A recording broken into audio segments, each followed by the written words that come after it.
passer sur YouTube. Alright, donc bonjour à tous. Merci d'avoir accepté de violer vos règles de sécurité pour installer le client Zoom et participer à cette session en remote. Je m'appelle Daniel et je vais vous parler aujourd'hui de management et de plus précisément de management dans les équipes techniques et de formation en management. Alors, je vais surtout pas vous faire peur, mais j'ai préparé quelques slides pour rendre cette session en live un tout petit peu plus structurée. Ne vous inquiétez pas, vous n'allez pas à subir 1 heure de slides, surtout à cette heure de la matinée. Mais c'est juste un petit support pour que ce que je vous raconte soit un peu plus animé que ma tête devant ma bibliothèque. J'ai aussi un tableau blanc en main, donc je vais malheureusement devoir vous poser des questions et j'utiliserai le tableau blanc que je partagerai à un moment pour noter vos propositions. Et ce que je vous propose, c'est vu que je ne vous connais pas, de faire un rapide tour de table et je vais juste commencer par moi puisque je suis l'invité et que peut-être que vous connaissez déjà entre vous. Donc, vous racontez un petit peu qui je suis, ce que je fais et pourquoi Serena a trouvé intéressant de me faire partager devant vous aujourd'hui. Donc, moi, je suis un développeur de formation. J'ai commencé ma carrière en tant que développeur, contributeur individuel. J'ai eu la chance ou la malchance de très très rapidement passer dans des rôles de management. La malchance parce que vu qu'il n'y avait personne qui m'a accompagné à cette époque, j'ai fait toutes les erreurs possibles et imaginables. La chance parce que toute la première partie de ma carrière s'est passée dans des positions de management et où j'ai pu justement essayer de monter en compétence sur ces sujets dont je vais vous parler aujourd'hui. Depuis 2015, je suis entrepreneur dans le monde de la formation. Initialement, j'ai monté une start-up qui était une plateforme d'expertise à la demande sur des compétences digitales que j'ai finalement arrêtée en 2018. Et donc, cette start-up qui a compté jusqu'à 12 personnes, j'en étais le CEO et le CTO. Une très mauvaise idée aussi, puisque je passais mon temps à argumenter avec moi-même. Et depuis l'année dernière, donc depuis début 2019, j'ai créé une nouvelle entreprise qui s'appelle TLT 21, TLT pour Technology Leadership Training. Et en parallèle de ça, j'ai aussi une casquette académique puisque j'enseigne à l'EPITA, qui est une école d'informatique à Paris, qui est mon ancienne école, depuis 2007, donc depuis 13 ans maintenant. J'enseigne principalement des soft skills aux futurs ingénieurs en informatique. Et depuis 2013, j'essaye aussi de les dévergonder pour qu'ils créent des startups, puisque je suis le fondateur et le directeur du Startup Lab de l'EPITA. Ce que je vous propose, c'est juste un rapide tour de table virtuel. C'est moi qui vais donner la priorité par ordre des personnes qui apparaissent sur mon écran. Donc, Axel, c'est toi qui es le premier sur mon écran. Donc, je veux bien que tu te présentes. Yes. Donc moi c'est Axel, je suis CTO chez Uptime. Ça fait un peu plus de 2 ans et demi que je suis là. Uptime, c'est une startup dans la maintenance d'ascenseurs. En 2 mots, on veut péter le oligopole en fournissant un service de qualité et avec un bon recentrage sur le client. Et derrière, ça veut dire pas mal de tech et notamment le développement d'un boîtier connecté pour faire de la maintenance prédictive. Voilà, moi j'ai rejoint là, il y a 2 ans et demi, la boîte a plutôt 3 ans et demi. Et on est chez Serena depuis l'été dernier à peu près. Et avant ça, j'ai été dev puis CTO d'une startup dans les objets connectés. Et donc toujours un parcours un peu dans.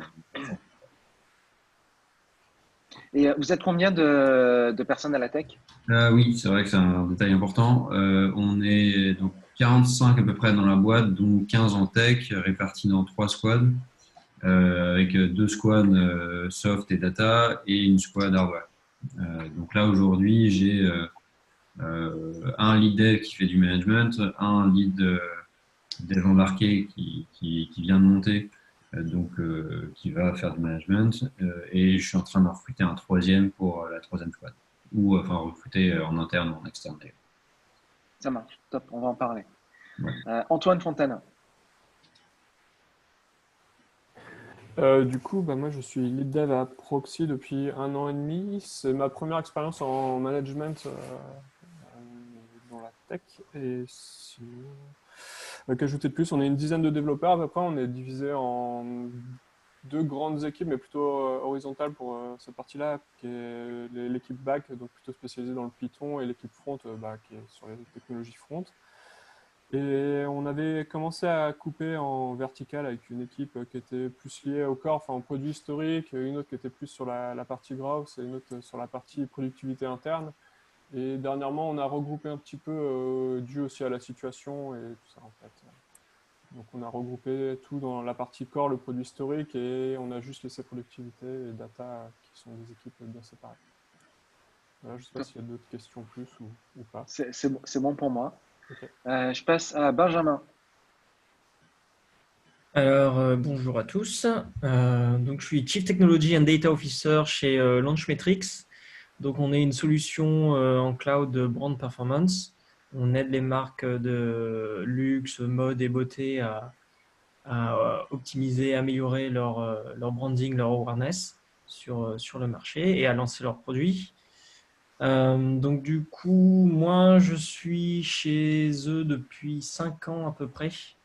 C'est là où j'ai commencé à faire beaucoup plus de management de manière plus sérieuse. Aujourd'hui, on est 250 personnes, on doit être 80 personnes à peu près dans la partie product engineering, on va dire, avec tout type de métier. Et on doit avoir, je pense, 12 squads ou un truc comme ça.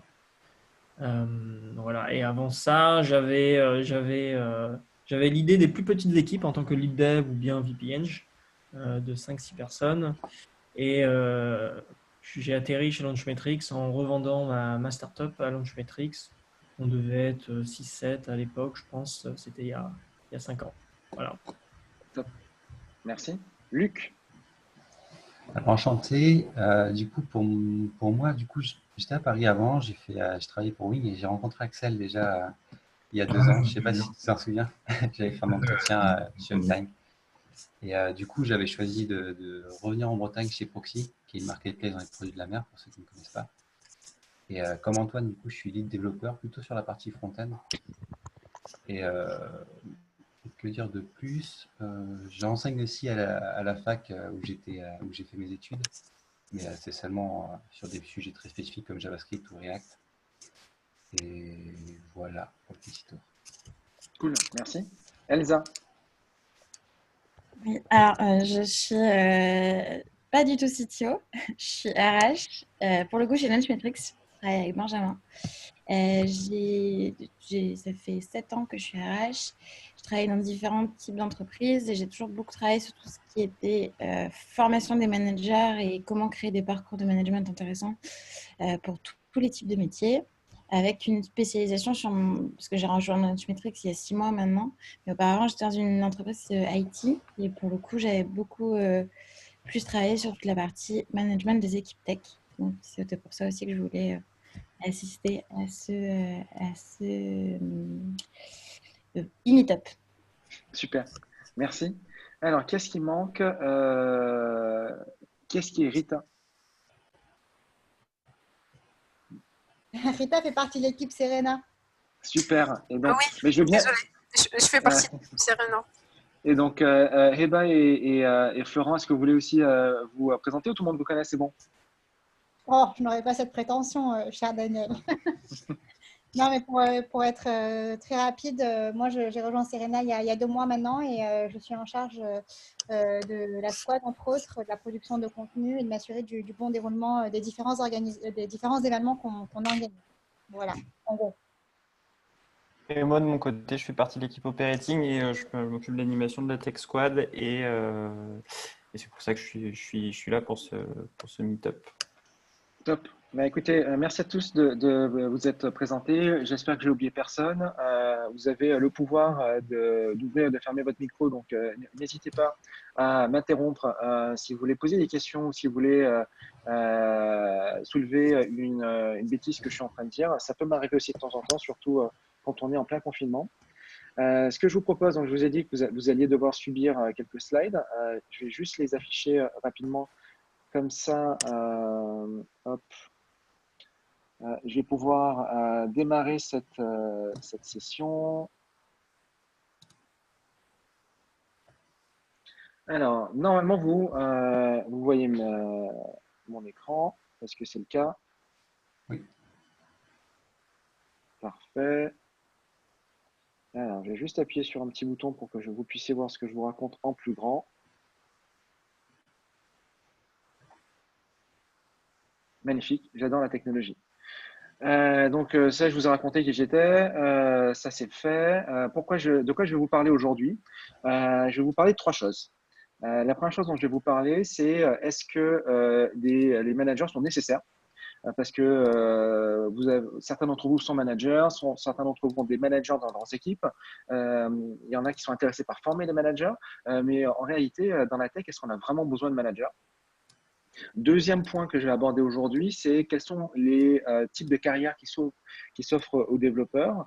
Le management étant l'une d'entre elles. Et ensuite, comment on fait pour former des développeurs au management? Et est-ce que c'est la même chose que pour tous les autres types de métiers? Ou est-ce que le management d'équipe technique et l'enseignement du management aux développeurs est différent? Et le premier point, c'est est-ce que les managers sont nécessaires?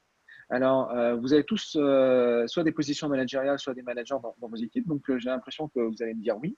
Mais je vais quand même vous poser la question, est-ce qu'il y a quelqu'un parmi vous qui pense que les managers ne sont pas nécessaires, qui ne servent à rien?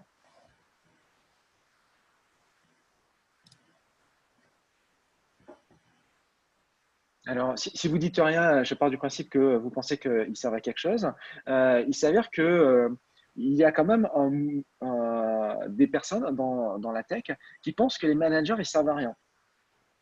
Notamment en réponse au fait que beaucoup de managers, alors quel que soit le secteur d'activité, mais il s'avère que dans la tech, il y en a quand même pas mal qui sont mauvais. Vous connaissez sûrement le fameux principe de Peter, où les gens sont promus jusqu'à leur niveau maximal d'incompétence. Donc, c'est ce qui arrive assez souvent, c'est qu'on utilise le management comme une promotion pour certaines personnes, soit parce qu'ils sont là depuis très longtemps et que, bon, il va falloir lui augmenter son salaire, mais il faut le justifier d'une façon ou d'une autre, soit parce que c'est quelqu'un qui n'a plus envie d'être derrière son écran écodé, mais qui, on ne sait pas trop ce qu'on peut faire de lui. Donc, on le met manager et donc, il va faire ce qu'il a vu auprès de tous les anciens managers qu'il a pu côtoyer, étant donné qu'une bonne partie d'entre eux étaient mauvais, donc il va reproduire de manière consciente ou inconsciente des mauvais comportements en se disant que c'est la norme. Donc, je rencontre très régulièrement des CTO qui me disent « Ah ben non, le middle management, ça ne sert à rien. Regarde, les projets open source, il n'y a pas de manager qui gère ces projets. Les personnes qui contribuent à ces projets ne sont pas managées, ils ne sont même pas payés. Pourtant, les projets open source fonctionnent. Donc, je ne vois pas pourquoi, si les projets open source fonctionnent sans manager, je mettrais des managers dans mon équipe. Regarde, là, j'ai 45 personnes et aucun manager. Je vais revenir sur un sujet de l'open source dans un moment, mais il s'avère que cette question, il y a un type qui se l'est posé il y a un bout de temps, c'est Larry Page.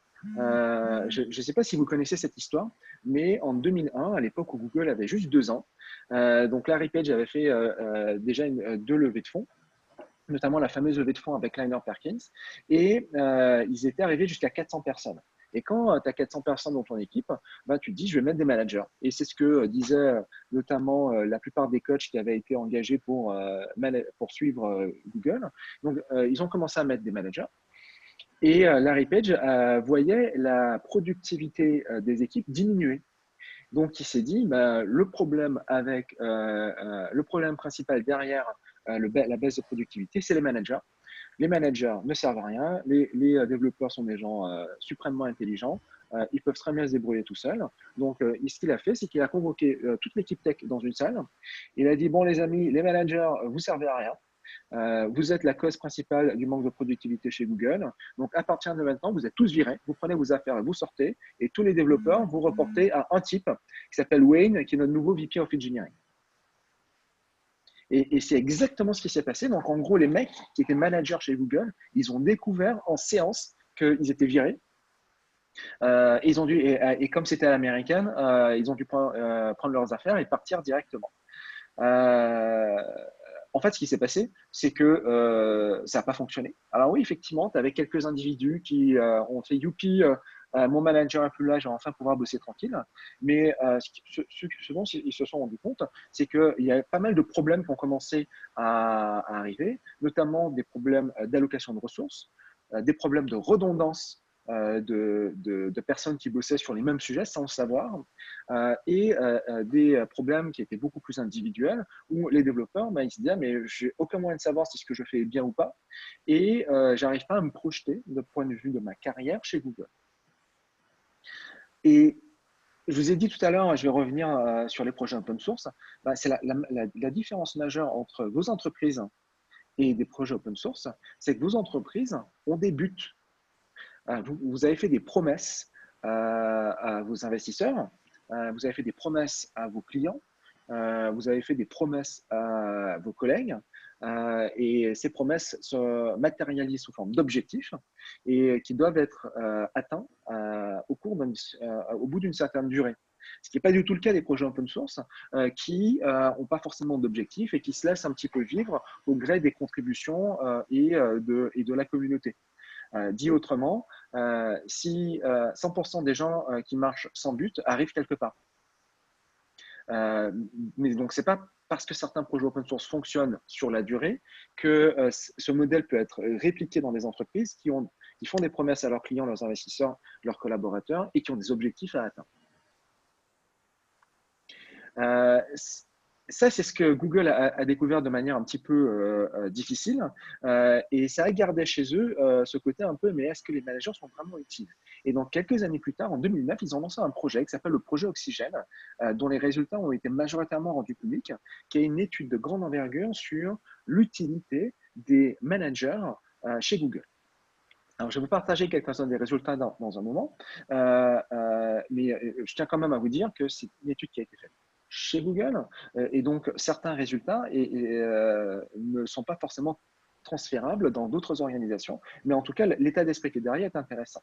Et donc, suite à cette étude de grande envergure, ils sont arrivés à la conclusion que les équipes avec des bons managers, donc ceux qui étaient considérés comme bons par leurs équipes et pas leurs managers, arrivaient à être plus productives et les membres de l'équipe étaient plus contents.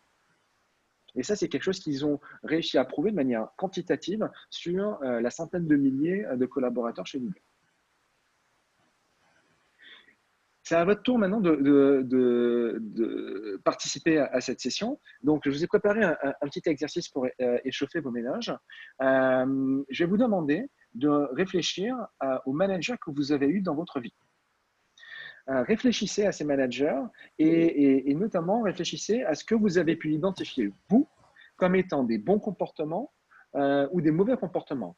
Dit différemment, où est-ce que vos anciens managers ont apporté de la valeur ou ont enlevé de la valeur. Réfléchissez à 2 ou 3 comportements sur ajouter de la valeur, 2-3 comportements sur enlever de la valeur, et je vais faire un rapide tour de table virtuel pour vous demander votre avis, et je vais noter un petit peu ce que vous allez me dire.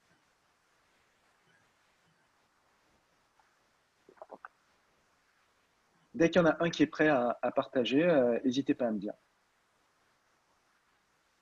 Ok, je peux y aller en attendant. Alors, donne-moi juste une seconde, je vais… Ça marche. Alors, qu'est-ce qui s'est passé? Est-ce que vous voyez toujours mes slides? Oui. Voilà, hop, donc je vais maintenant, non. Maintenant, c'est normal, et je vais partager un petit écran blanc qui va me permettre de noter ce que tu vas me dire. Tu peux y aller.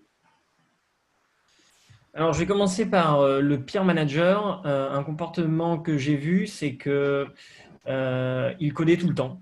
Et ça, c'était au début, on a tendance à dire que c'est très bien, etc. Mais en fait, il avait une tendance à avoir raison sur tout parce qu'il connaît, vu qu'il est dans le code. Et surtout, il n'était pas disponible parce qu'il était trop occupé à coder et soi-disant sous couvert d'apporter beaucoup de valeur. Ça, c'était pour un très mauvais manager que j'ai eu. Et en général, leur nom de famille, c'est Mr. Know-It-All. Exact. Et un manager très bon, moi, ce dont je m'en souviens, c'était surtout d'être à l'écoute. D'être à l'écoute, de vraiment laisser l'environnement, l'espace pour challenger tout ce qui est challengeable. Même si au fond, j'avais peut-être tort, hein. D'ailleurs, avec le recul, je pense même que j'avais tort, mais au moins, il m'avait écouté et en fait, j'avais à minima le ressenti d'apporter quelque chose. Donc, l'écoute, ça, c'était super important. Et il avait surtout un comportement que je voyais, mais même si l'ingénieur, il connaissait beaucoup de choses, il ne prétendait pas connaître la vérité. Donc ça, c'était extrêmement, extrêmement important. Donc, il y avait une sorte d'humilité. Voilà. Top. Merci, Benjamin. Je t'en prie, Daniel. Qu'est-ce qui veut se lancer? Je peux y aller. Alors, si c'est bon. Luc, go. C'est ça. Moi, je dirais dans les bons comportements, c'est justement cette faculté à être totalement ouvert, à responsabiliser les gens et laisser les gens prendre leurs décisions et même se tromper quand il faut. Donc ça, j'ai eu droit à ça, c'était cool. Il y avait ça, je sais pas si c'est bien ou pas, mais en tout cas, il avait tendance à prendre, vu qu'il était aussi profondeur, il avait tendance à prendre des tâches que personne ne voulait. Donc ça protégeait un peu l'équipe, on va dire, des interruptions qui pouvaient. Et ça, pour toi, c'est un bon comportement? Je sais pas, justement. En tout cas, ça protège, ça, pas pour lui, hein, c'est sûr, mais ça protégeait l'équipe des interruptions. Après, dans les comportements un peu moins bien, c'était, je pense, confondre le fait qu'il y a une méthodologie Scrum d'appliquer avec le fait qu'il y ait des besoins de management. Donc, il n'y avait pas vraiment de management en soi. C'était juste qu'il y avait cette méthodologie qui était appliquée, mais il n'y avait aucune cérémonie à proprement parler de management. Et même problème que tout à l'heure, c'était plutôt du coup sur l'aspect passer du temps à coder et ne plus avoir le temps d'être à la page techniquement. Et je pense que ça peut poser un problème. Donc, le problème, c'est de ne plus être à la page techniquement, c'est ça? Disons que vu que c'est que des tâches, on va dire comme si sur du legacy, et du coup, il n'y a plus vraiment l'update nécessaire finalement au challenge des aspects techniques. Mais ça allait encore. Ouais. Mais c'est normal, on va dire, après quand un manager a des priorités. Ouais. Peut-être. Voilà, c'est Luc. Pour moi. Je peux me lancer. Pour moi, le pire que j'ai eu en management, c'est quelqu'un qui avait défini, qui s'était pas concerté en fait avec les équipes et c'était un N plus X, donc il y avait beaucoup d'échelons qui ne s'étaient pas concertés plus bas alors qu'il n'était plus du tout à la page techniquement et sur les méthodes de management. Et du coup, en période de crise, les solutions qu'il décidait n'étaient pas du tout adaptées et ça partait pas du tout. C'était pas du tout applicable sur le terrain en fait. Donc c'était vraiment un management à l'ancienne, autoritaire comme ce qu'il avait marqué. Et sinon, pour moi, ce qui rajoute le plus de valeur, c'est plutôt quand le manager il est vraiment à l'écoute de ce qu'on lui dit, qui cherche à nous faire grandir en trouvant les bonnes formations et en nous faisant travailler sur les tâches qui nous intéressent et pour réussir à nous motiver.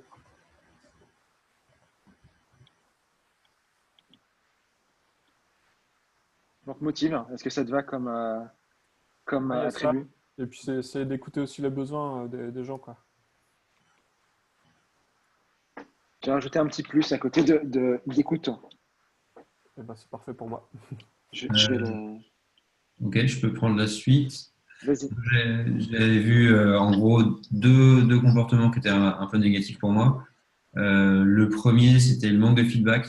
Je trouve que c'est, avec le recul, c'est un truc dont on ne se rend pas forcément compte au début, mais qui est assez pénalisant parce qu'au bout d'un moment, on se demande dans quelle direction on va, si on fait les choses bien ou pas. Et ça, c'est un truc que j'ai vu un peu dans le passé.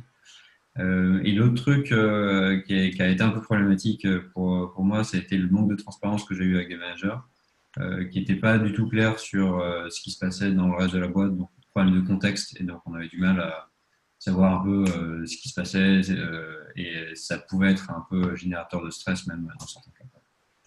Et à l'inverse, alors pour éviter de répéter ce qui a déjà été dit, il y a deux trucs. Bon, il y a le feedback du coup, quand il y en a, c'est bien, et effectivement, c'est un truc que j'ai vu. Et il y a deux comportements que j'ai trouvé intéressants. Le premier, c'était ceux qui ont réussi à donner une direction très claire, qui est à la fois motivante et qui est assez inspirante. Et ceux qui ont réussi à faire confiance. Ça se raccroche un peu à ce qui a été dit plus haut, mais qui ont réussi, enfin, qui m'ont fait confiance pour que, en gros, je fasse mes trucs, quoi. Et qui le faisaient un peu avec tout le monde. Top.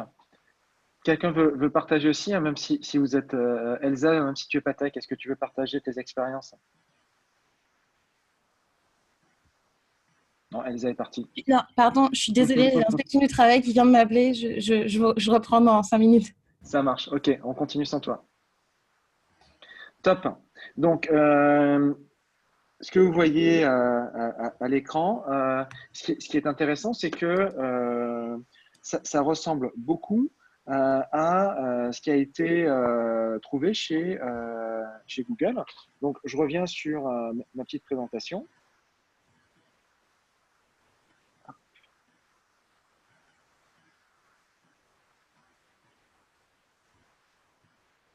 Donc, ce que vous voyez à l'écran, c'est les 10 comportements qui sont ressortis de cette fameuse étude Projet Oxygène.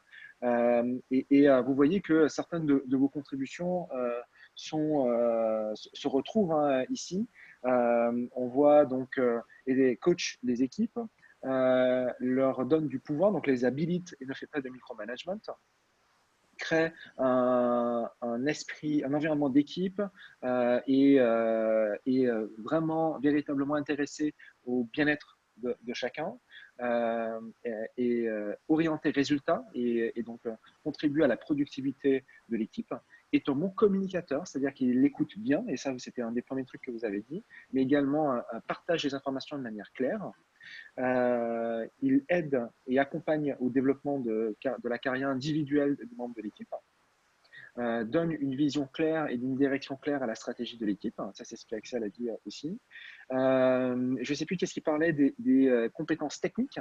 Ça c'est un point qui est très important et qui est remonté pas mal. C'est à garder des compétences techniques et donne des conseils à l'équipe d'un point de vue tech. Le point 9, c'est collaborer. Alors, eux, ils ont dit across Google, mais c'est avec d'autres équipes, notamment les équipes non-tech. Et le dernier point, c'est prendre des décisions. Donc, vous voyez qu'il y a quand même pas mal de choses qui reviennent vis-à-vis des points que vous avez soulevés. Le truc, c'est que quand on regarde, on demande aux développeurs ce qu'ils pensent de leur manager. Donc ça, c'est un résultat de l'étude, la grande étude sur les développeurs que fait Stack Overflow chaque année. Une majorité d'entre eux, donc presque 70%, presque 60%, pardon, sont moyennement confiants, voire pas confiants du tout sur les compétences de leur manager. Donc, ce qui est intéressant, c'est que quand on demande aux développeurs, est-ce que vous avez besoin des managers, ils disent oui. Quand on leur demande, est-ce que vous savez ce que vous voulez d'un manager, ils disent oui. Et quand on leur demande, est-ce que votre manager, il est bon, pas sûr. C'est là que j'arrive à la deuxième partie, le deuxième sujet que je voulais aborder avec vous, c'est vu que les managers sont importants, mais que les développeurs pensent que leur manager est peut-être pas super bon, ou en tout cas leur font pas super confiance, est-ce qu'eux ont envie de devenir manager? Du coup, je vais faire un rapide tour de table. Vous demandez à chacun d'entre vous pourquoi vous avez voulu devenir manager. Axel.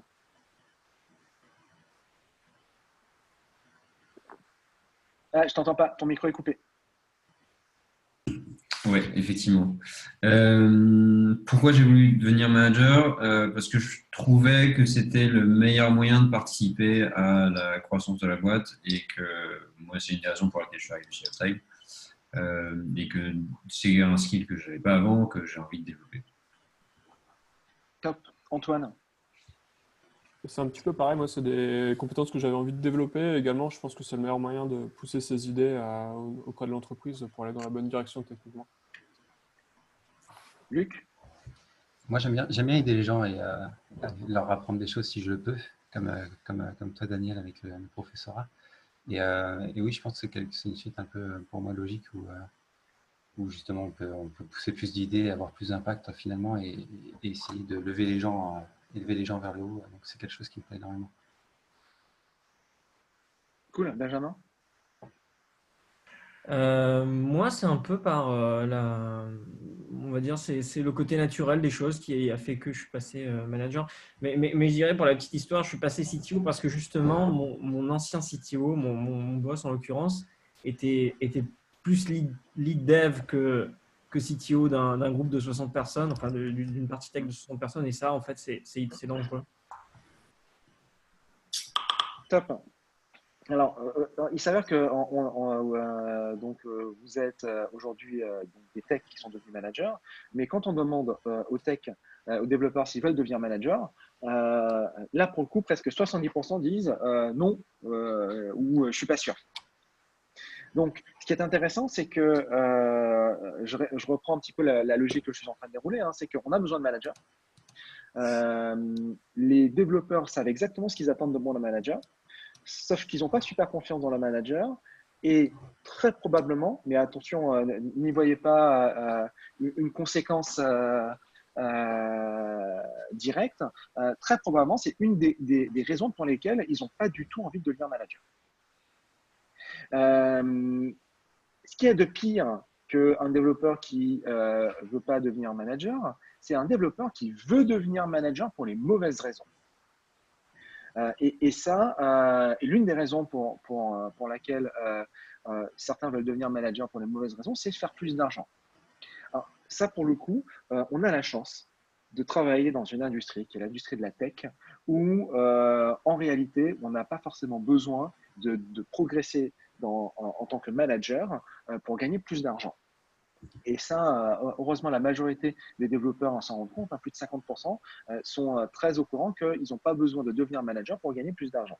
Et si on se concentre sur les chiffres, effectivement, donc ça c'est l'étude de Glassdoor sur les salaires dans la tech en 2018.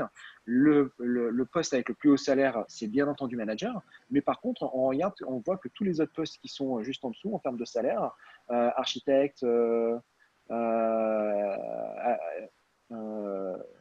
data engineer, etc., sont des salaires qui sont très confortables. C'est des salaires américains, c'est des salaires qui sont très confortables et qui permettent en fait de complètement être épanouis et d'un point de vue financier et d'un point de vue challenge et carrière en tant que contributeur individuel sans forcément devenir manager. Donc, vouloir devenir manager pour l'argent, c'est une très mauvaise raison et en réalité, dans la tech, on n'a pas besoin de le faire. Un autre point, c'est qu'on a toujours l'impression que manager, c'est une promotion. Ça a été très, très souvent le cas, notamment dans les organisations qui ont une philosophie organisationnelle fordiste. Donc, pour rappel, chez Ford et Taylor, il y a les cols blancs qui décident et il y a les cols bleus qui exécutent. Et lorsqu'on travaille dans un secteur d'activité de la connaissance, les cols blancs, ils décident, c'est les managers, et les cols bleus, ils ne sont pas forcément ouvriers, mais ils peuvent être dans certaines philosophies, développeurs, exécutants, experts techniques, etc.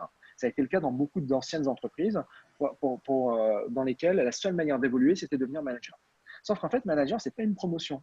Ça peut même être ressenti pour certains comme une démotion parce qu'on passe d'une zone de confort où je suis successful parce que j'ai des compétences techniques, parce que je suis bon en problem solving, et d'un seul coup, on me met dans une autre position où je n'ai pas les skills, où je n'ai pas les compétences et où chaque nouvelle situation me sort de ma zone de confort. Et donc, si on n'est pas préparé à cette situation, ça peut être extrêmement déconcertant. Donc, si je peux faire juste une petite parenthèse pour vous qui réfléchissez à peut-être faire monter en compétence des managers dans vos équipes, soyez bien sûr déjà de proposer deux types de parcours de carrière dans vos entreprises, un parcours tech et expertise tech et un parcours managérial. Donc, pour ceux qui ont envie de rester contributeurs individuels, mais qui veulent quand même progresser et rester dans l'entreprise et pas partir. Vous savez à quel point c'est compliqué de recruter des talents tech aujourd'hui. Donc, de leur proposer une échelle de progression de carrière en tant que contributeur individuel. Et pour ceux qui ont envie de devenir manager, à ce moment-là, leur proposer un autre chemin d'évolution pour devenir manager. Et moi, il y a 3 questions que j'aime bien poser aux personnes que je rencontre qui veulent devenir manager et qui ambitionnent de devenir manager. Le premier, et c'est des points que vous avez vous-même cités quand je vous ai posé la question, c'est l'interaction avec les autres, l'envie de pouvoir les aider, de pouvoir les aider à se développer, de pouvoir transmettre, de pouvoir partager. Donc ça, c'est super important. Donc c'est pour ça que c'est pas du tout rare que des personnes qui aiment manager soient aussi attirées par l'enseignement ou le mentorat. La deuxième question à poser, c'est est-ce que vous aimez pouvoir atteindre des objectifs impossibles à plusieurs? Donc le côté faire des choses à plusieurs est super important. Il y a des gens qui adorent performer. C'est des performeurs et on leur donne un super objectif pour atteindre tout seul, ils vont le faire. Par contre, arriver à 5 au même objectif, ça va les gonfler rapidement. C'est pas du tout là où ils se sentent à l'aise et c'est pas du tout là où ça les intéresse. Et le troisième point, c'est est-ce qu'ils sont à l'aise avec les situations qui sont challenging émotionnellement? Pourquoi? Parce que vous le savez bien en tant que manager, même quand vous gérez des gens qui sont pour la plupart introvertis ou qui ne partagent pas forcément, ben vous allez quand même devoir gérer des situations qui sont complexes, émotionnelles et avoir des discussions difficiles. Donc ça, c'est vraiment les 3 questions que je pose systématiquement pour savoir si quelqu'un a vraiment envie de devenir manager. Est-ce que c'est clair ce que je vous raconte à ce stade? Oui. Ouais, je vois des têtes qui se hochent, de l'autre côté aussi, ouais, top. Donc, le dernier point qui est en gros, qui était le titre de cette session, c'est quelle formation? Donc, je récapitule, on a besoin de managers. Les développeurs sont à peu près clairs sur ce qu'ils attendent de manager. Il n'y en a pas beaucoup qui veulent devenir manager. Et en plus de ça, quand certains veulent devenir manager, c'est peut-être pas forcément pour les bonnes raisons. Donc, il faut être sûr qu'il y ait les bonnes raisons en posant des questions et en ayant 2 types de parcours de carrière dans votre entreprise. Mais une fois que vous avez identifié quelqu'un qui a ce qu'il faut et qui a envie et qui a bien répondu aux bonnes questions, ben, qu'est-ce qu'on lui propose comme formation? Alors, je ne sais pas si vous êtes familier avec l'effet Dunning-Kruger, qui est donc un effet qui a été identifié par 2 psychologues, qui est donc notre manque d'appréciation de nos propres compétences. Donc, par exemple, quand vous mettez quelqu'un au poste de manager, en général, il a l'impression qu'il ne sait pas faire grand-chose. Une fois qu'il a fait quelques jours ou quelques semaines en tant que manager, il dit c'est bon, j'ai tout compris, mec. En fait, être manager, c'est super simple. C'est la période la plus compliquée parce qu'il ne se rend pas compte de ce qu'il ne sait pas. Donc, c'est le fameux you don't know what you don't know. Donc, c'est le pire des moments. Et ensuite, c'est après cette partie-là, notamment grâce à la formation, que c'est ce qu'on prouvait Dunning et Kruger, qu'une fois qu'on est formé à une compétence, on se rend compte à quel point on n'en savait pas grand-chose et on arrive à mesurer ce qu'on peut faire comme effort pour arriver à progresser et atteindre le niveau de compétence désiré. Donc, vous me direz, je suis un peu subjectif quand je vous présente ce graphe, parce que mon boulot, c'est faire de la formation. Mais en réalité, et moi, j'ai vécu de manière ultra empirique. Depuis que je fais de la formation, j'ai fait de la formation mon métier à temps plein, donc ça fait 4 ans maintenant. J'ai formé un peu plus de 4500 personnes. C'est systématiquement le cas. À chaque fois que des gens découvrent un sujet pour la nouvelle fois, en premier, beaucoup vont arriver en disant c'est bon, je connais tout, et au milieu du truc se disent ah merde, en fait, zut, c'est pas si simple que ça. Et notamment, les compétences nécessaires pour manager ne sont pas si simples que ça à appréhender, notamment lorsqu'on vient d'un background technique. Donc, c'était l'une des questions que moi, je me suis posée quand j'ai commencé à enseigner aux développeurs, que ce soit donc aux étudiants à l'EPITA, mais surtout aux professionnels depuis plus de 2 ans maintenant. C'est est-ce que les compétences managériales, est-ce qu'elles s'enseignent de la même manière aux développeurs, et plutôt, je vais retourner le truc dans l'autre sens, est-ce qu'elles s'acquièrent de la même manière? Et en fait, pas forcément. Pourquoi? Parce que lorsqu'on vient d'un background technique, les compétences nécessaires pour réussir, j'en parlais tout à l'heure, problem solving, autonomie, sont pas du tout celles, expertise, sont pas du tout celles dont on a besoin pour réussir en tant que manager. Les compétences nécessaires pour réussir en tant que manager, qui sont des compétences liées aux interactions humaines, à la gestion de soi et des autres, au coaching, au mentorat, à la gestion de situations et de conversations difficiles, ne sont pas du tout celles dont on a besoin pour être une superstar, un développeur superstar. Et c'est pour ça que la majorité des développeurs superstars qui deviennent managers, quel que soit leur poste en entreprise, ont tendance, comme le disait Benjamin tout à l'heure, à plutôt se comporter comme des lead devs. Regardez qu'est-ce que j'arrive à faire, regardez la vitesse à laquelle je code, je schématise un petit peu, regardez la solution que j'ai pu trouver et pas je vais faire en sorte qu'on réussit tous en tant qu'équipe. Et donc moi, le conseil que je donne souvent aux organisations tech, c'est de commencer à former avant que les personnes deviennent managers. Pourquoi? Parce que si quelqu'un devient manager, et ça a peut-être été votre cas, au mieux, on te donne 1 ou 2 jours de formation au démarrage. Au pire, on te donne un gros coup de pied au cul en disant vas-y bonhomme, t'es manager, débrouille-toi. Certaines entreprises ont mis en place des programmes d'accompagnement au management via du mentorship par des managers en interne, par de la formation en interne ou en externe. Mais la grande majorité des cas, il y a beaucoup d'entreprises qui disent à leurs collaborateurs, vous êtes manager, bravo, débrouillez-vous. Donc moi, ma suggestion, c'est vraiment de commencer la formation de manière un peu plus soft avant que les personnes deviennent managers, déjà pour qu'eux-mêmes se rendent compte si ça leur plaît ou pas. Donc c'est par exemple ce que je fais avec mes étudiants à l'EPITA qui veulent devenir entrepreneurs. Tout le monde n'a pas forcément ce qu'il faut pour être entrepreneur sur le long terme, même si beaucoup ont envie d'être entrepreneurs. Donc, je reprends un concept qui est cher à l'EPITA avec l'école 42, qui est la piscine.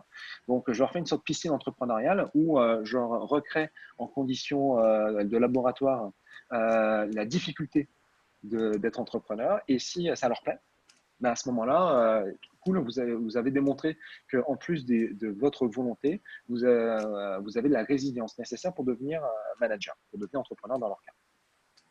Donc, quelques petits conseils pour commencer à mettre en place des bouts de formation pour des contributeurs individuels qui ont envie de devenir manager ou tout simplement qui ont envie de s'améliorer sur les soft skills. Le premier point, avant de savoir manager les autres, il faut savoir se manager soi-même. Et vous ne pouvez pas vous imaginer le nombre de temps que nous perdons individuellement sur des tâches qui ne sont pas importantes, à gérer des interruptions, à s'empêcher de checker son réseau social favori. Et tout ça, en fait, qui se mettent en travers de notre chemin pour atteindre nos objectifs. Donc, pour moi, le point le plus important pour commencer à former des personnes au management, c'est déjà arriver à se gérer soi-même avant de pouvoir gérer les autres. Et comment on se gère soi-même? 2 choses. Le premier, c'est gérer son temps. Et deuxième, c'est se fixer et atteindre des objectifs. Sur la partie time management, il n'y a pas besoin de lire 250 bouquins sur le sujet. Le truc que moi, j'ai fait perso et qui a bien fonctionné, c'est que je me suis mesuré. Donc, j'ai utilisé un outil qui s'appelle Toggle, que vous connaissez peut-être, pour mesurer en fait tout ce que je fais dans une journée, à la minute près. Et une fois que j'ai fait ça, j'ai mesuré notamment le nombre d'interruptions que j'avais, un client qui m'appelle, un collègue qui me pose une question, une notification sur Slack, une envie irrépressible de checker mes emails. Et j'ai mesuré tout ça et je me suis rendu compte que j'avais entre 10 et 15 interruptions, soit programmées, donc c'est moi qui vais checker mes emails, soit non programmées, donc une notification sur Slack par jour. Et quand on est contributeur individuel, et donc quand on a un travail créatif, comme c'est le cas du développeur, chaque interruption nécessite 10 à 15 minutes pour revenir dans un état de concentration. Donc ça veut dire quoi? Ça veut dire que au pire, si vous avez 10 interruptions par jour, fois 15 minutes, ça fait 150 minutes par jour perdues pour revenir dans un état de concentration à cause des interruptions. Et sur la partie objectif, alors moi, il y a une méthode que j'aime beaucoup qui s'appelle la méthode OKR, Objectives and Key Results. Pareil, c'est une méthode qui est très utilisée chez Google, mais qui a été inventée chez Intel, qui est, je pense, une méthode super intéressante pour des ingénieurs qui veulent atteindre des objectifs. Donc, comment on fait pour commencer à former des développeurs au management? Première étape, c'est se gérer soi-même. La deuxième étape, c'est gérer les projets. Pourquoi? Parce que même si on ne manage pas encore d'équipe, on est dans des projets. Donc, certains d'entre vous travaillent en squad, d'autres travaillent en feature team, certains changent et ont des jeux de table, de chaises musicales. Mais indépendamment des organisations, vous avez tous des projets. Et pour bien travailler en projet, il y a deux trucs qui sont super importants. C'est bien interagir avec les autres. Et le mot important derrière tout ça, c'est le mot empathie. Donc, développer de l'empathie envers les autres. Et le deuxième point, c'est savoir travailler de manière collaborative et notamment savoir se créer un réseau et utiliser ce réseau pour résoudre des problématiques. Dernier point, et je vous jure, c'est le dernier slide. Troisième point, troisième étage de la formation, c'est gérer les autres. Et en fait, on peut apprendre à développer les compétences nécessaires pour gérer les autres avant d'avoir déjà une équipe. Il s'avère que ça a été mon cas. Moi, la première fois que j'ai été promu manager, alors effectivement, c'était dans une start-up avec pas beaucoup de gens. Je pense que si on était 250, le CEO ne m'aurait pas promu manager. Mais bon, vu que le mec qui était à ma place avant avait été dégagé, il s'est dit que j'aurais été le moins pire. Et il s'avère que je me suis retrouvé dans bombardé manager d'une équipe d'une dizaine de personnes, dont tous étaient plus âgés que moi. Et un a carrément super mal pris le fait que je sois devenu son manager. Et il allait voir le CEO, et le CEO lui a répondu un truc qui vraiment m'a marqué pour toute ma carrière, c'est « Ouais, j'ai nommé Daniel manager parce qu'il démontrait des compétences de management sans avoir d'équipe. » Et il y a beaucoup de gens qui se disent, bah ouais, mais attends, vas-y, donne-moi une équipe et là, je vais te montrer ce que je suis capable de faire. Alors qu'en réalité, on n'a pas besoin d'avoir une équipe à manager pour déjà démontrer des compétences de management. Pourquoi? Parce que, en gros, les compétences principales, c'est la communication. Et on l'a vu tout à l'heure sur les points qui sont remontés du projet Oxygène de Google. Donc, quelqu'un qui est capable de communiquer clairement des concepts techniques à des tech et des non-tech. Donc ça, c'est déjà une première compétence. Moi, ce que je faisais dans mes équipes, c'est que j'organisais des mini-conférences TED en interne. Donc, 1-2 fois par mois, j'organisais c'était soit des démo days, soit des teachings, où quelqu'un de l'équipe venait et avait 15 minutes pour présenter un sujet à l'équipe tech et aux autres équipes qui étaient autour, pour leur demander un effort de vulgarisation. Sur la partie management, deuxième point, c'est le management des situations difficiles et conflictuelles. Là encore, c'est plutôt que de fuir les moments où je vois deux collègues qui sont en train d'argumenter, ou pire, que je rajoute de l'huile sur le feu en ajoutant au débat, j'essaye justement de montrer que je peux résoudre la situation. Au lieu d'aller voir mon boss et dire « Chef, j'ai un problème. Chef, j'ai un problème. Voici 2 potentielles solutions. Qu'est-ce que tu en penses ?» Et le troisième point pour commencer à développer des compétences de management, c'est commencer à mentorer les autres. Donc, ça peut être comme faire Luc, c'est-à-dire aller donner des cours dans son ancienne école, dans son ancienne université. Ça peut être aussi mentorer des développeurs plus jeunes dans l'équipe, commencer à gérer des stagiaires. Voilà, je m'arrête là sur la présentation pour essayer de tenir dans le timing. J'ai plein de ressources à vous partager à la fin, mais si vous avez des questions, je suis à votre dispo pour y répondre.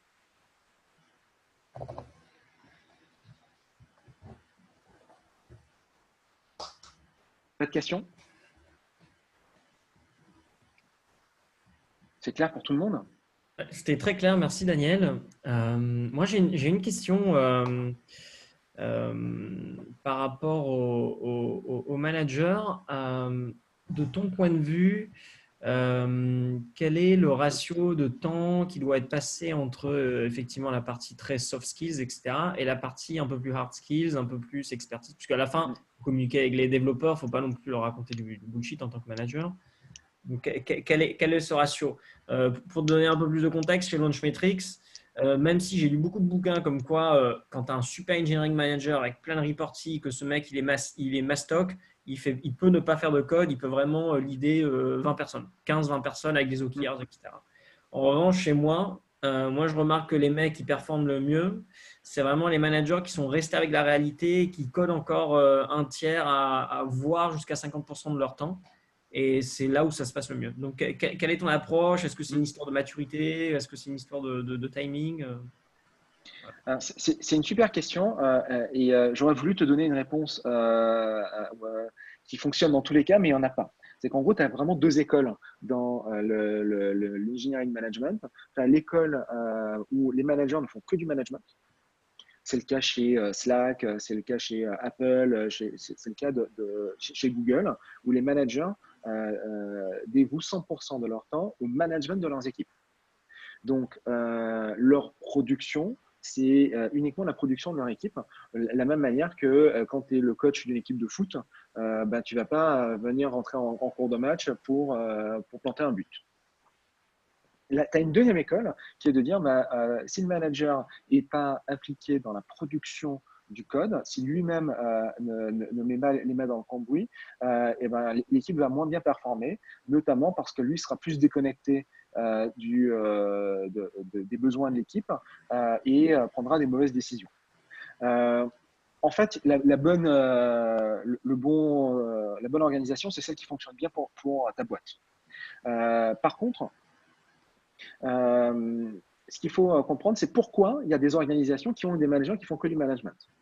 Il y a plusieurs raisons. La première raison, c'est est-ce que tu as une problématique de fidélisation de tes équipes? Pourquoi? Parce qu'il a été montré que si le manager n'est pas très impliqué dans la progression de carrière des gens dans leurs équipes, ils vont être tentés d'aller bosser chez l'autre boîte, surtout dans un marché où c'est super simple de trouver un job en tant que développeur. On dit souvent qu'on quitte un manager, on ne quitte pas une entreprise. Donc, si tu as une problématique de fidélisation, avoir un manager qui passe beaucoup de temps à faire des one-on-one avec ses équipes, qui passe beaucoup de temps à aider individuellement chaque personne dans sa progression de carrière, a un énorme impact sur la fidélisation. Ensuite, tu as un deuxième point qui est est-ce que tu as des juniors ou des seniors dans ton équipe? Si par exemple, tu as beaucoup de juniors, c'est important d'avoir un manager qui est tech et qui a les mains dans le code. Pourquoi? Parce qu'ils vont avoir beaucoup plus besoin de mentorship technique. Donc, ils vont être beaucoup plus coincés sur des problématiques techniques, ils vont avoir des questions et donc avoir quelqu'un qui maîtrise bien le code en tant que manager et qui est capable de faire du code review avec eux, du peer coding avec eux, ça va beaucoup les aider parce que ça va éviter de faire perdre des gens du temps sur des trucs qu'ils auraient pu faire en 2 heures. Par contre, si dans ton équipe, tu as des gens qui sont plus expérimentés, qui sont très bons techniquement, très autonomes sur les problématiques techniques, à ce moment-là, le manager, lui, peut plus se concentrer sur gérer, les aider à gérer tout ce qui les empêche d'être encore meilleurs. Donc, avoir plus un rôle de coach et pas de mentor. Donc, la différence entre le mentor et le mentor, il est vraiment là pour t'aider à progresser sur des compétences techniques spécifiques. Le coach, il va être là pour t'aider à progresser de manière générale et te dire que tiens, je pensais que je pouvais faire ça, alors qu'en fait, je peux faire beaucoup plus. Ok, très clair, merci. Est-ce que vous avez d'autres questions, les amis? J'aurais une question. Je ne sais pas si tu connais, Daniel, le framework de Monzo, qui est un framework avec plusieurs niveaux, où à chaque niveau, on peut voir l'impact finalement du salarié et puis ses missions, etc. Et comme ça donne aussi une vision sur le niveau d'au-dessus, qu'est-ce qui est attendu finalement pour pouvoir monter le niveau comme ça. Est-ce que tu penses que ça, c'est quelque chose qui est une bonne idée, qui peut être appliqué facilement ou est-ce que ça peut toucher l'ego aussi de voir que quelqu'un est niveau 1 ou... Alors, Monzo, ouais, je suis familier avec ce qu'ils ont fait, hein. Donc, la CTO de Monzo il est assez connu justement dans l'univers du management d'équipe technique. Son handle sur Twitter, c'est Management Geek. Donc, c'est quelqu'un qui partage beaucoup, qui réfléchit beaucoup aux problématiques organisationnelles. Effectivement, mais je n'ai pas de recherche qui le back. Et donc, j'en profite pour faire une parenthèse. À chaque fois que je vous dis un truc, j'ai passé du temps à essayer de trouver des papiers de recherche qui justifient ce que je vous dis. Donc, il n'y a pas eu de recherche qui démontre que d'avoir un organigramme très clair et très précis, et notamment avec une visibilité claire sur l'évolution, a un impact positif sur la performance. Néanmoins, je sais que c'est le cas, par exemple, chez Alan. Eux, ils ont même partagé leur grille. J'avais interviewé Charles Gorintin, CTO d'Alan, qui avait mis ça en place. C'est le cas chez Dashlane aussi. Donc, dans ces entreprises, effectivement, eux, leur feedback empirique, c'est de me dire quand les contributeurs individuels voient un petit peu qu'est-ce qui est attendu d'eux, comment ils peuvent progresser dans l'entreprise et qu'est-ce qu'ils auront comme responsabilité et comme reward à la clé, ça leur permet d'être plus engagés. De manière générale, l'organigramme tel que de Monzo, c'est un outil, c'est pas la finalité. La finalité, c'est comment tu proposes à tes équipes, tu leur donnes des feedbacks clairs et concis, des objectifs clairs et concis et des parcours de carrière transparents. Donc, si tu sais leur dire, pour arriver là, il faut que tu fasses ça, et tu auras ça, et que c'est clair et que c'est transparent pour tout le monde et que les règles sont justes, à ce moment-là, c'est top. Moi, je vous donne l'exemple inverse. En ce moment, j'ai un de mes clients qui est une grande entreprise technologique. Et donc, je suis en train de former des managers là-bas. Et une des managers que j'ai en coaching vient d'avoir son entretien annuel et me dit, je suis super dégoûté parce que j'ai pas eu mon bonus cette année. Je fais, ah ouais, mais pourquoi c'est une surprise? Elle me dit, bah oui, parce que j'ai fait ma perf review et j'avais tout bon, tout était vert, mais ils m'ont pas donné mon bonus parce que sur tel projet, je m'étais chié dessus. Donc là, c'est un exemple typique de règles qui sont pas transparentes, qui sont injustes et où tu as un impact négatif sur la motivation et la performance des individus. Merci pour la réponse. Moi, j'avais une question un peu en rapport avec ce que je disais tout à l'heure en présentation. Sur l'onboarding des nouveaux devs, moi, la problématique que j'ai, c'est que il y en a qui ont, enfin, l'onboarding des nouveaux managers plutôt. Il y en a qui ont un peu peur de démarrer. Alors, je pense que c'est aussi lié au fait qu'on n'est pas encore extrêmement structuré. Et donc, typiquement, ce temps de formation en amont, on l'a pas forcément. Où on l'a, mais d'une manière pas extrêmement structurée. Et donc, est-ce que tu aurais des tips sur comment faire pour qu'un nouveau manager se sente à peu près en confiance et n'ait pas peur de prendre son équipe? Alors, moi, j'ai un point de vue subjectif sur la question, mais qui est lié à mon passé de créateur de produits. C'est que pour moi, un onboarding, c'est un produit. Donc, si tu considères ton onboarding as a product ou training as a product, donc te dire qu'en gros, ton produit, c'est un input et un output. Tu as un nouveau manager qui vient d'être nommé, c'est ton input. Donc, ton output, c'est un manager badass. Donc, qu'est-ce que tu dois créer comme produit? Et donc, comme produit, j'entends un produit sur étagère, générique, avec un process, avec une liste de choses à faire, qui fait que tu transformes un manager motivé qui montre des compétences à quelqu'un qui performe bien. Donc, le premier conseil qui est générique, c'est il faut que tu considères ton onboarding comme un produit, c'est-à-dire qu'il y ait qui soit créé et qui soit le même pour tout le monde. Ensuite, ce que tu vas mettre à l'intérieur? Tu as plein d'ingrédients avec lesquels tu peux jouer. Moi, je suis un grand partisan du peer learning. C'est ce que je fais et dans mes formations et avec mes étudiants. Pourquoi? Parce que la meilleure personne pour aider quelqu'un à monter en compétence, c'est quelqu'un qui était à sa place il n'y a pas longtemps. Donc, c'est pour ça que les programmes de mentorship de nouveaux managers par des anciens managers sont pas mal, parce que ça permet aux nouveaux managers de se voir donner des conseils qui sont ultra pratiques, que toi, par exemple, parce que tu étais à leur place il y a trop longtemps, ou que moi, par exemple, en étant externe, je pourrais leur donner, que je pourrais considérer comme étant évident, alors que ça n'est pas du tout pour eux. Donc, considérer le mentorship ou de faire du pairing d'un jeune manager avec un manager plus expérimenté, c'est un premier point. Le deuxième point, c'est d'être ultra clair sur les compétences que doivent démontrer les managers pour être considérés comme successful dans ton organisation. Et tu peux faire un sondage de grande envergure anonyme comme a pu le faire Google, utiliser les données qui existent, celles de Google ou d'autres organisations pour te dire, pour moi, un bon manager, il fait ça, il démontre ça. Et une fois que tu es au clair sur les compétences, derrière, de mettre en place les formations qui vont bien. Soit en allant chercher du contenu à l'extérieur. Tiens, regarde cette vidéo de TED, cette conférence TED, elle va changer ta vie. Ou lis tel bouquin, ça va t'aider vraiment à gérer les situations difficiles. Deuxième point, c'est éventuellement d'aller chercher des trainings à l'extérieur qui permettent donc de travailler sur des points spécifiques ou de faire tout l'onboarding des nouveaux managers. Moi, je le fais avec certains de mes clients. Ils ont externalisé l'onboarding de leurs nouveaux managers chez moi. Il y a un troisième point qui est la pratique, la mise en pratique.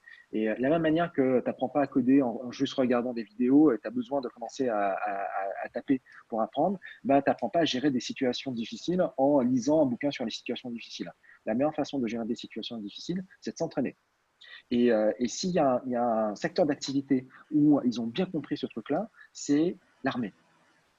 Donc l'armée, en fait, c'est des gens qui passent leur temps à s'entraîner pour des situations qui vont peut-être arriver un jour. Donc, pour que quand elles arrivent, et je parle de l'armée, mais je parle aussi des groupes comme le GIGN, etc., qui passent leur temps à s'entraîner, à gérer une attaque terroriste, par exemple, ou une prise d'otage, même si on a une par an ou moins.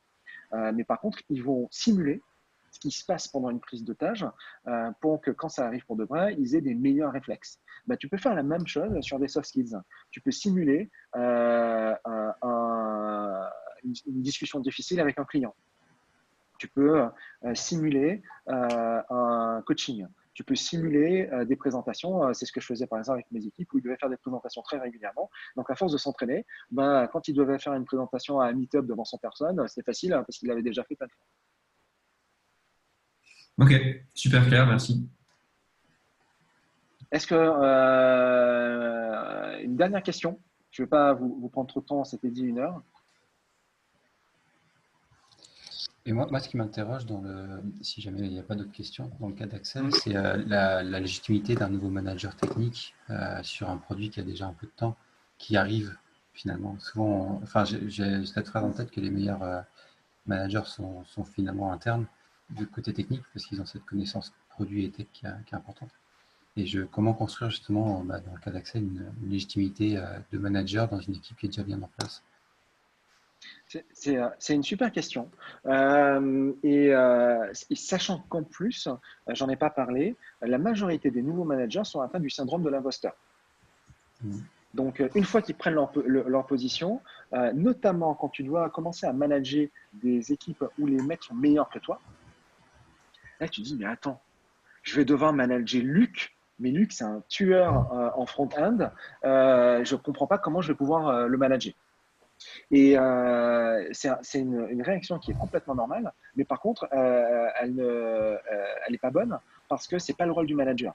Un manager, ce n'est pas le meilleur développeur front-end, ce n'est pas le meilleur développeur back-end, ce n'est pas le spécialiste du Python. Ça, c'est ton architecte ou ton R&D gourou, tu lui trouves le titre que tu veux, mais ce n'est pas le manager. Le manager, il est là pour se mettre au service de l'équipe. Donc moi, si par exemple je deviens le manager de Luc, qui est une brute en front-end, je vais pas essayer d'apprendre à Luc comment faire du front-end. Malheureusement, c'est ce que font certains managers qui se sentent en difficulté. Mais j'ai demandé à Luc, comment je peux faire pour rendre ton travail meilleur? Je comprends. Et, Je vois, c'est et- plutôt le thème de la légitimité. Pour moi, j'aurais mm, pas de problème à avoir un manager non technique, mais pour des techniciens, mm. c'est, je pense, plus dur à assimiler. Et c'est pour ça que moi, je suis un fervent partisan de faire progresser des techs en tant que manager. C'est que entre un manager non technique qui est bon et un manager tech qui est pas bon, je préfère un manager non technique qui est bon. Mais par contre, entre deux bons managers, un avec un background technique et un sans background technique, je préfère celui qui a un background technique parce que tout le monde se sent plus à l'aise. De la même manière que moi aujourd'hui, beaucoup de gens que je forme se sentent à l'aise parce que j'ai été développeur et parce que j'ai managé des équipes techniques. Même si je peux raconter dans certains cas la même chose que des gens qui font des formations management génériques. Donc, je pense que le point de vue d'avoir un background technique est super important. Par contre, tu n'es pas obligé d'être le meilleur. D'accord. La question était plutôt Et, sur comment faire vas-y. comprendre ça Tu aux te mets au équipes. service de l'équipe. Tu te mets au service de l'équipe. C'est que les développeurs, ils ne s'attendent pas à ce que tu sois meilleur qu'eux. Surtout si c'est très clair dans l'entreprise que celui qui est manager, ce n'est pas le meilleur. Celui qui est manager, c'est celui qui permet d'amener l'équipe à dépasser ses objectifs de la meilleure façon. Donc, si ça, c'est clair pour tout le monde, toi, ton rôle en tant que manager, c'est pas d'expliquer que tu es meilleur ou moins bien que l'autre, c'est de te dire, machin, je suis à ton service. Comment je peux faire pour t'aider? Donc, tu vas voir, par exemple, moi, je recommande aux nouveaux managers qui prennent leur position, qu'ils aient été promus en interne ou pas, de passer déjà les 2 premières semaines à faire des one-on-one avec tout le monde et de poser la question, qu'est-ce que tu attends de moi? Qu'est-ce que tu veux pas que je fasse? Quelle est la meilleure façon dont tu veux que je te délivre du feedback? Est-ce que tu veux que je le fasse à l'oral devant tout le monde, à l'oral en perso, par écrit? Est-ce que tu veux qu'on te communique de manière synchrone ou asynchrone? Qu'est-ce qui t'embête aujourd'hui? Qu'est-ce qui t'empêche de travailler de manière optimale? Donc, de poser toutes ces questions pour mettre en place des bases où tu envoies le message. Moi, en tant que manager, mon job, c'est de te faire devenir meilleur et d'enlever toutes les barrières qui t'empêchent de bien travailler. C'est mieux comme réponse? Oui, je préfère. Merci. Top. Si vous avez plus de questions, j'ai juste partagé quelques ressources pour que vous puissiez partir avec. Je vais partager mon écran une dernière fois. Il est là.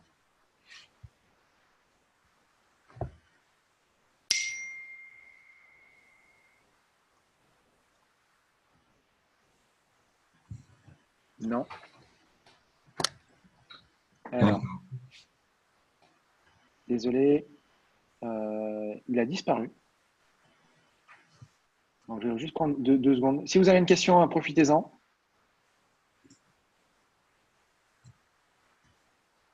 J'ai juste besoin de 2 secondes pour faire apparaître ma présentation magique.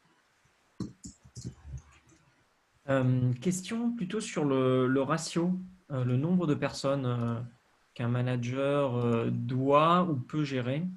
Parce qu'il y a un moment, pour des raisons économiques aussi, si tu as 3 devs et tu as un manager, bon, ça commence, l'équipe au global commence à coûter un peu cher. Tu vois ce que je veux dire? Oui. Alors, ce que j'ai vu comme ratios qui sont habituels dans la tech, c'est d'avoir en général un manager pour une équipe qui va jusqu'à 10 personnes.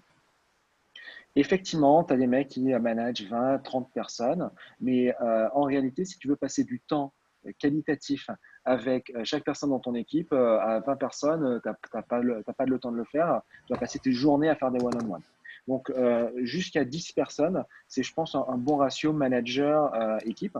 Après, tu peux aussi introduire des niveaux différents. Moi, j'ai vu pas mal de boîtes où chaque squad a un lead dev qui n'a pas de responsabilité managériale envers l'équipe, mais qui a quand même des responsabilités de leadership.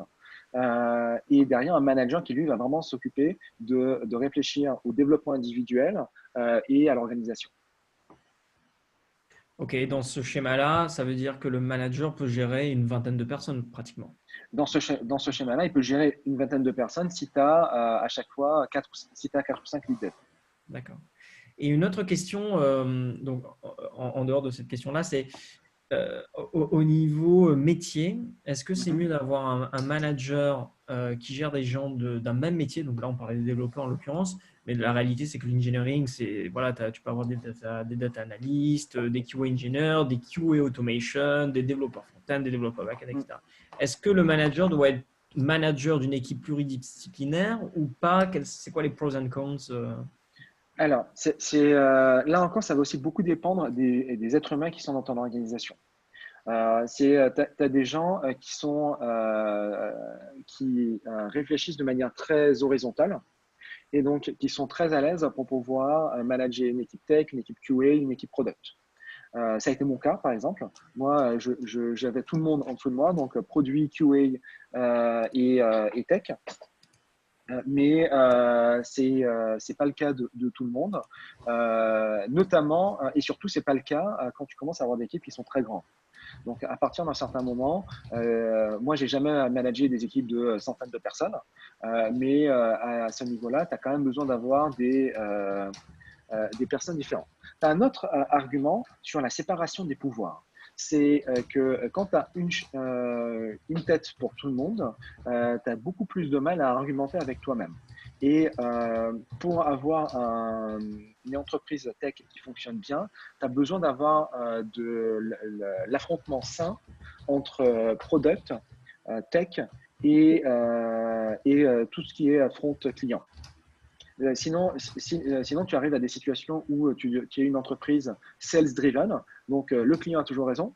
Donc, c'est-à-dire que la roadmap, elle dure une semaine ou elle dure le temps d'un coup de fil d'un client qui hurle, que les priorités sont tout le temps changées et que l'équipe tech, elle n'est pas heureuse et épanouie.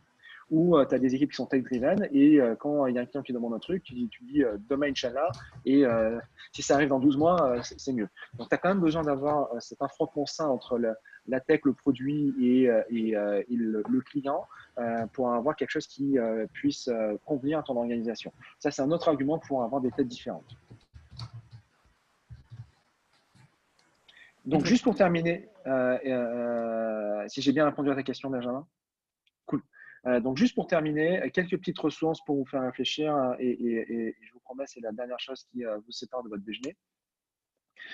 Si ça vous intéresse, j'ai créé un test d'auto-évaluation sur les compétences de leadership. Donc, il est sur mon site tlt21.com et vous cliquez sur Assessment. Donc, ça, c'est quelque chose que je fais passer en général à des contributeurs individuels qui veulent devenir manager ou à des gens qui viennent d'être nommés manager. Alors, à un moment, ça vous demande votre adresse email pour recevoir le test, mais vous inquiétez pas, elle n'est pas sauvegardée et vous ne serez pas spammé après. Sinon, si vous aimez lire des bouquins encore en 2020, moi, il y a 3 bouquins que je recommande qui sont vraiment des bouquins de base pour réfléchir au l'engineering management. Le premier, c'est un bouquin de Michael Lopp, qui est aujourd'hui manager chez Apple et qui est l'ancien VP Engineering de Slack, qui a un blog qui s'appelle Rains in Repose sur le leadership technologique et qui a écrit notamment ce bouquin qui s'appelle Managing Humans, qui est une liste de ses meilleurs articles de blog. Un deuxième bouquin qui est pour le coup très pratique, s'appelle The Manager's Path de Camille Fournier, qui est l'ancien CTO de Runway, et qui en gros détaille très bien les différents rôles de leadership dans une organisation technologique, le contributeur individuel, le lead dev, le manager de manager, le CTO, etc. Ce qui est attendu de vous et les situations que vous pourrez vivre. Et un troisième bouquin qui est un peu plus théorique, qui a été écrit par le pape, le grand-père de l'engineering management, s'appelle Andy Grove. C'est un des cofondateurs et qui a été CEO d'Intel. C'est un des premiers à avoir théorisé la gestion d'entreprises technologiques. C'est lui qui a inventé la méthode OKR, Objective and Key Results.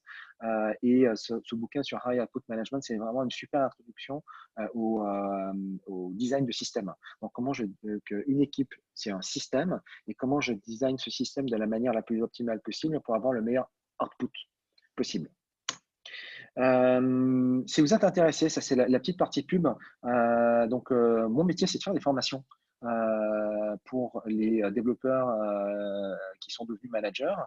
J'ai 3 types de formats. J'ai un format online qui s'appelle Initiate, qui est vraiment orienté pour les développeurs qui veulent devenir manager ou les nouveaux managers. Elle sera disponible en ligne la semaine prochaine.